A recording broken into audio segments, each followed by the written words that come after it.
जय जिनेंद्र। स्वागत है आप सभी का हमारे विशेष कार्यक्रम समस्या एक समाधान अनेक। जी हाँ, समस्या एक समाधान अनेक।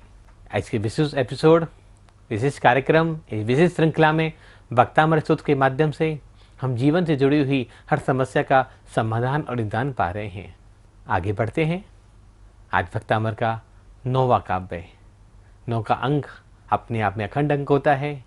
इसके बारे में विस्तार से जानेंगे, समझेंगे, चर्चा करेंगे। कैसे हमारे गृहस्थ जीवन में, व्यवहारिक जीवन में इसकी उपयोगिता क्या है।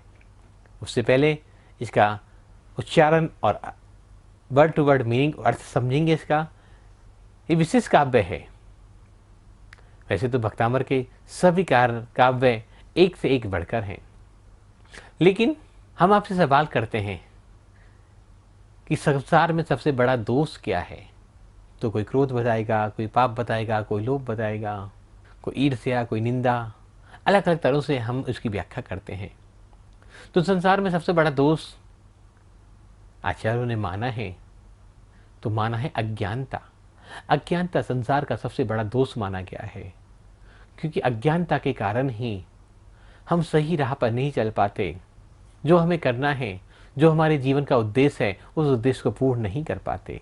यह एक भक्तामर का ही काव्य हमारे अज्ञानता के नाश को दूर कर, हमारे दोषों को दूर कर, हमें शाश्वत सुख की प्राप्ति में अग्रसर करता है। वैसे तो ये काव्य पुत्र प्राप्ति के लिए बताया गया है, लेकिन उससे भी जो जरूरी है, हमारे काव्यों, हमारे आचार्यों की जो दिव्य दृष्टि के माध्यम से इस काव्य में जो भगवान ऋषभदेव प्रभु की स्तुति की गई है, उसको हम अभी समझेंगे। उससे पहले हम डॉक्टर प्रिया जैन से इसका उच्चारण और वर्ड टू वर्ड मीनिंग के बारे में बात करते हैं। उसके पश्चात अन्य बातें। तो हम सबसे पहले भक्तामृत स्रोत के 9वें नंबर काव्य का उच्चारण सीखते हैं। आस्तान्तव स्तवनमस्त समस्त दोषम त्वत्संकतापि जगतान् दुरितानि हन्ति दूरे सहस्रकिरण कुरुते प्रभेव पद्माकरेषु जलजानि विकास भांजी। आस्तान, ता के ऊपर बिंदी है और बाद में क्या है, त। आस्तान तव, आस्तान तव, बिंदी का उच्चारण क्या हो रहा है, न। आस्तान तव स्तवन मस्त समस्त दोषम। श के ऊपर जो बिंदी है उसका उच्चारण क्या होगा, म। दोषम त्वत्संकतापि जगतान, जगतान, ता के बाद, ता के ऊपर बिंदी है और बाद में क्या आ रहा है, द। त्वत्संकतापि जगतान दुरितानि हन्ति। दूरे, द के ऊपर बड़े की मात्रा है, दूरे।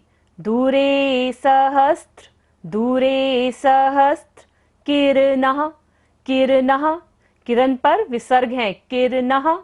दूरे सहस्त्र किरणः कुरुते प्रभेव, कुरुते प्रभेव पद्माकरेषु, पद्माकरेषु जलजानि, पद्माकरेषु जलजानि विकास भांजी। सारी सांस का हमें भार छोड़ना है, विसर्जन करना है। अब हम वर्ड टू वर्ड अर्थ समझते हैं। आस्तान, आस्तान मीन्स दूर रहे, आस्तान मीन्स दूर रहे। तव मीन्स आपका, स्तवन मीन्स स्तुति। मस्त, मस्त मीन्स छिप जाना। समस्त, समस्त मीन्स सारे। दोषम, दोषम मीन्स दोष, नेगेटिव चीजें। त्वत्, त्वत् मीन्स आपकी। संखतापि, संखता मीन्स पवित्र गाथा। अपि, अपि मीन्स भी। जगतान, जगतान मीन्स जगत के जीवों के। दुरितानी मीन्स पापों को। हंति, दुरितानी हंति, हंति मीन्स नष्ट करती है, पापों को नष्ट करती है। दूरे, दूरे मीन्स दूर, डिस्टेंस। सहस्त्रकिरणः, सहस्त्रकिरणः किसकी हैं?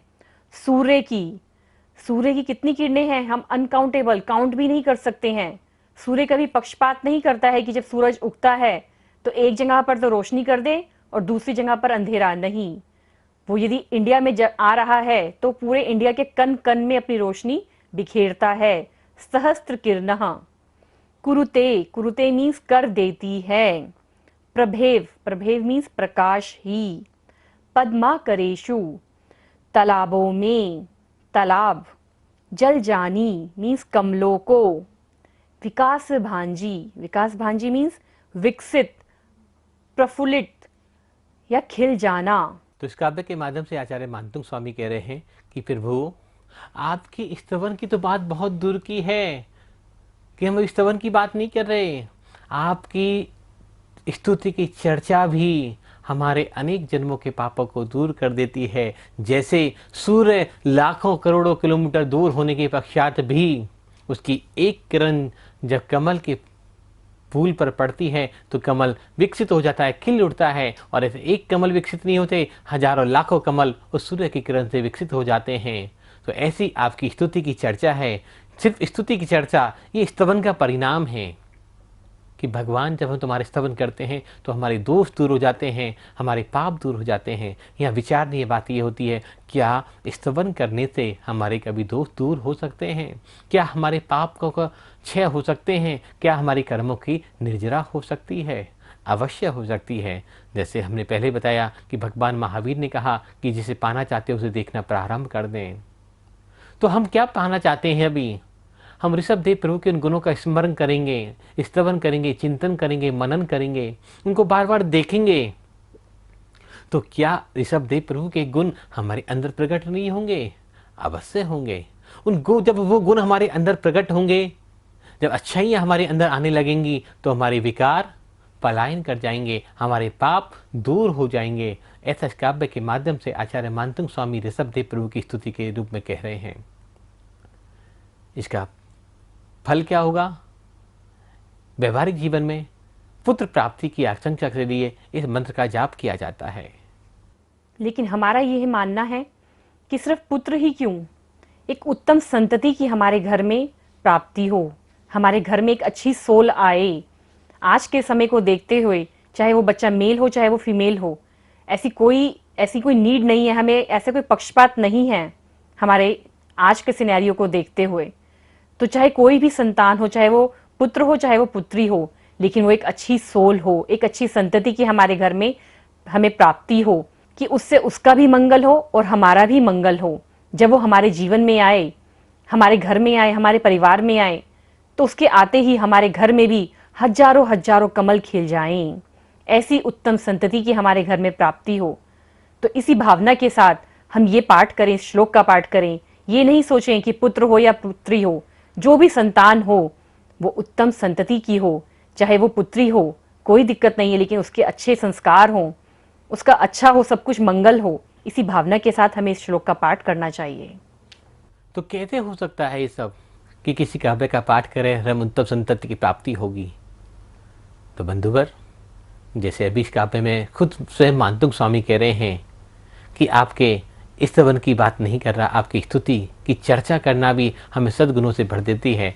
जब हम उन विशाल महामानव, संसार को कल्याण का मार्ग दिखाने वाले, संसार को असी मसी कीर्ति शिल्प वाणिज्य का संदेश देने वाले, संसार को सठ कर्म का उपदेश देने वाले ऋषभदेव प्रभु के गुणों का स्मरण करेंगे, चिंतन करेंगे, तो हमारे संत परिवार में भी उन गुणों से युक्त संतति की प्राप्ति होगी। जो संतति अपना कल्याण तो करेगी ही, सारे विश्व के कल्याण का मार्ग भी प्रशस्त करेगी। ऐसी इस काव्य के माध्यम से मंगल प्रार्थना आचार्य मानतुंग स्वामी कर रहे हैं। एक प्रश्न और पैदा होता है यहाँ, क्या किसी की स्तुति करने से, किसी की प्रशंसा करने से, किसी के गुणों का स्मरण करने से हमारे दोष दूर हो जाते हैं? तो होते हैं तो कैसे होते हैं? जब हम, एक टॉपिक तो ये हो जाता है कि जब हम किसी की प्रशंसा करते हैं, प्रार्थना करते हैं, उसके गुणों का वर्णन करते हैं तो वो गुण हमारे अंदर आते चल जाते हैं। दूसरा, ये सारे अणु परमाणु हमारे आत्मा के विकार जितने भी होते हैं प्रभु का स्मरण करने से परिणमन होने लग जाता है उन अणुपरमाणुओं में। हमारे आत्मा का परमात्मा से संबंध स्थापित हो जाता है, हमारी आत्मा के शुद्धिकरण हो जाता है। और जब शुद्धिकरण की प्रक्रिया होती है, क्यों? क्योंकि अनंत जन्मों के पाप की कलीमा वहाँ चढ़ी हुई होती है। जब वो कलीमा हटती है तो निश्चित ही शुभ्रता वहाँ आनंद और शुभ्रता वहाँ उत्पन्न हो जाती है। जब वहाँ शुभ्रता उत्पन्न होगी तो दोष मिट जाएंगे। ये स्तवन का परिणाम है, स्तुति की सार्थकता है, विशालता है, ये भक्तामृत स्तोत्र की अनंतता है। इस भक्तामृत स्तोत्र के माध्यम से हजारों लाखों जीवों ने अपना कल्याण का मार्ग प्रशस्त किया। पिछले 12 वर्षों से जब तक से हम इस पर रिसर्च कर रहे हैं, अध्ययन कर रहे हैं और इसको जानने समझने की कोशिश कर रहे हैं, ऐसी सैकड़ों माताएं जो उत्तम संतति की प्राप्ति के लिए जीवन भर प्रयत्न करती रही। 5 साल, 10 साल, शादी के 12 साल, 15 साल भी निकल गए, लेकिन उत्तम संतति उनके जीवन में आ ना पाई। लेकिन जब उन्होंने इस काव्य का पाठ किया, स्मरण किया, पति पत्नी दोनों ने मिलकर इस काव्य की साधना करी, तो उनके जीवन में खुशियों का सवेरा हुआ। और हमने ऐसा देखा, जब डॉक्टर्स भी मना कर देते हैं, सॉरी बोल देते हैं कि आप संतान योग्य, उत्पन्न करने योग्य नहीं हो, तब भी इस काव्य के प्रभाव से उत्तम संतति की प्राप्ति हो जाती है।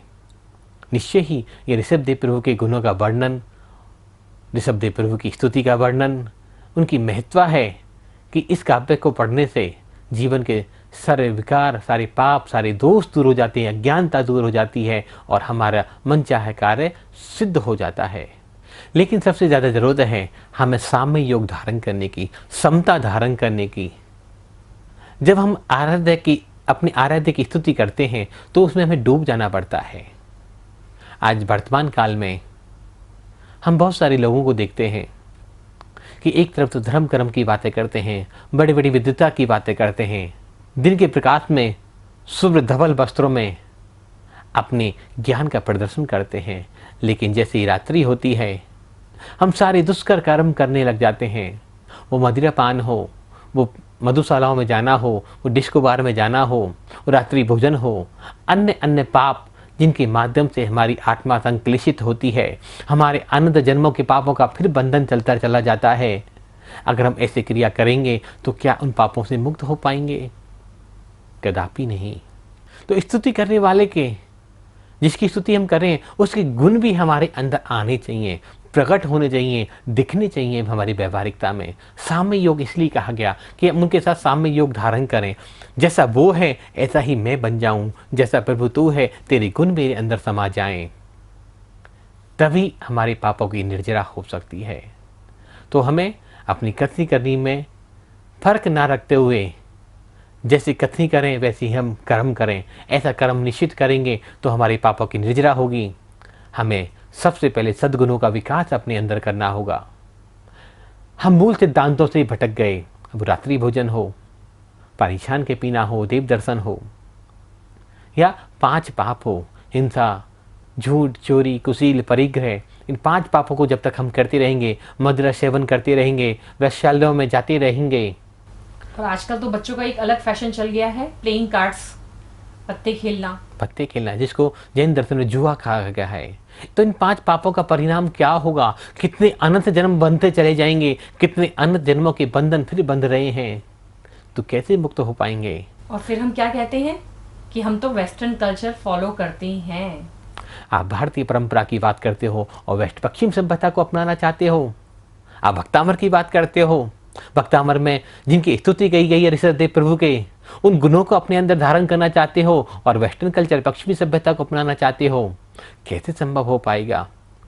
आदमी कभी भी 2 नावों में पैर रखकर आगे नहीं बढ़ सकता। कभी कभी हमें लगता है कि हम दूसरों को धोखा दे रहे हैं, दूसरों को चीट कर रहे हैं और 2 नावों में पैर रखकर हमारा सफर बहुत अच्छा चल रहा है, बहुत आगे पहुंच रहे हैं। लेकिन समय जब भी पलटा मारता है, दोनों नावों में हम किसी में नहीं रह पाते और एक दिन हम डूब जाते हैं। तब कौन आएगा बचाने वाला? आज तो भानपुंग स्वामी और आचार्य भगवंत हमें उपदेश दे रहे हैं, समझा रहे हैं, बता रहे हैं कि हम साम्य योग धारण करें, स्तुति की महत्ता को समझें कि भक्तामृत सूत्र में किन गुणों को विकास करने की बात की गई है, कौन से गुण हमें धारण करने हैं।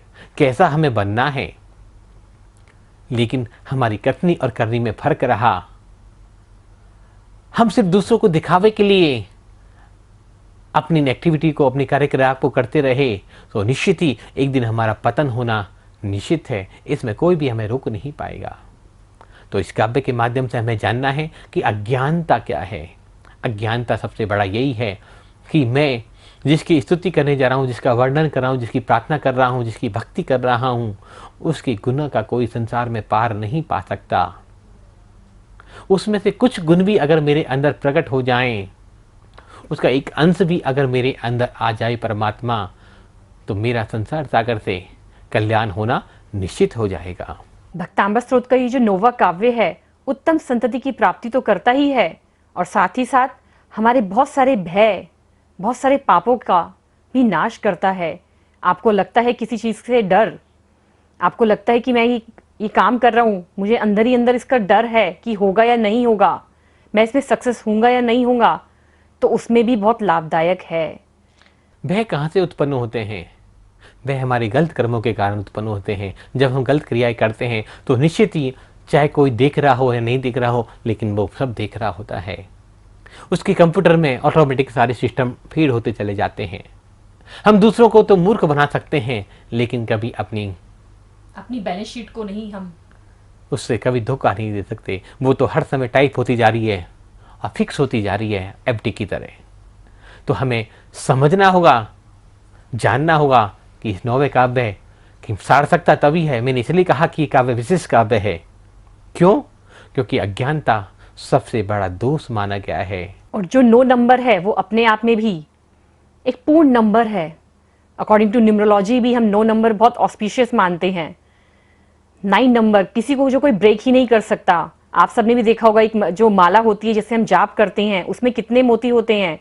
108 मोती होते हैं। और 9 नंबर नवग्रहों का प्रतीक है, नव देवताओं का प्रतीक है।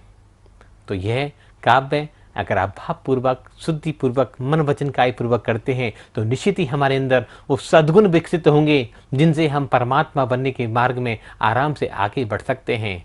इस काव्य की और जानकारी के लिए आप हमारी वेबसाइट पर विजिट कीजिए www.bhaktambarmantrahealing.com, और हमारे यूट्यूब चैनल है भक्तांबर मंत्रा हीलिंग, BHAKTAMARMANTRAHEALING। आपको स्क्रीन पर भी दिखाई दे रहा होगा, तो आप जरूर एक बार विजिट कीजिए। और डिटेल में जानने के लिए, श्लोक के बारे में और डिटेल जानना हो, रिद्धि के बारे में, मंत्र के बारे में और इसकी व्याख्या के बारे में, तो एक बार जरूर देखिएगा भक्तांबर मंत्रा हीलिंग। तो कल फिर मिलते हैं, तब तक के लिए सादर जय जिनेंद्र, जय जिनेंद्र।